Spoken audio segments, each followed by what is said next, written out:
Hello, everyone, and welcome to the 22nd episode of Short Stories in Italian for Beginners.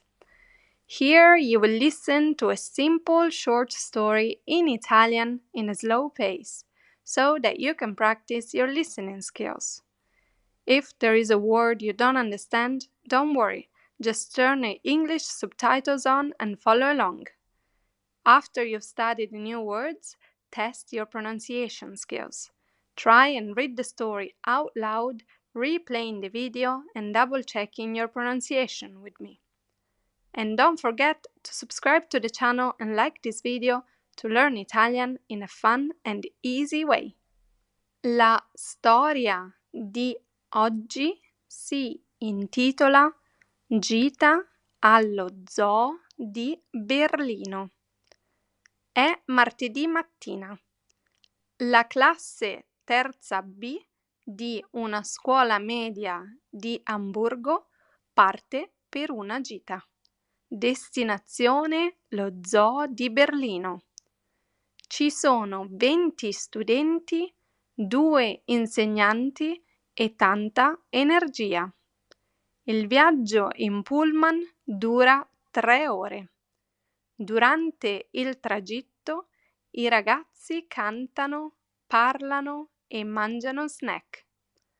Arrivano allo zoo alle 10:30. Il cielo è nuvoloso, ma non piove. All'ingresso l'insegnante distribuisce i biglietti e spiega le regole. State sempre in gruppo. Non date da mangiare agli animali e fate attenzione alle indicazioni. I ragazzi entrano e cominciano il giro. Vedono elefanti, leoni, giraffe, zebre, scimmie e anche un panda gigante che dorme sotto un albero. Lisa, una studentessa, dice: «Il mio animale preferito è la giraffa, è così elegante». Tommaso invece ama le scimmie. Sono divertenti e fanno tante facce buffe. Alle 12 tutti si ritrovano vicino al laghetto per il pranzo al sacco. Mangiano panini, frutta e biscotti.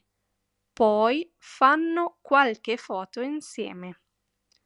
Nel pomeriggio visitano la zona degli animali marini.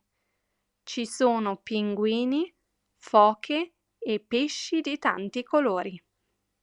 Un'educatrice dello zoo spiega come si curano gli animali e perché è importante proteggere la natura. Gli studenti fanno domande e prendono appunti. Alle 4 è ora di tornare al pullman.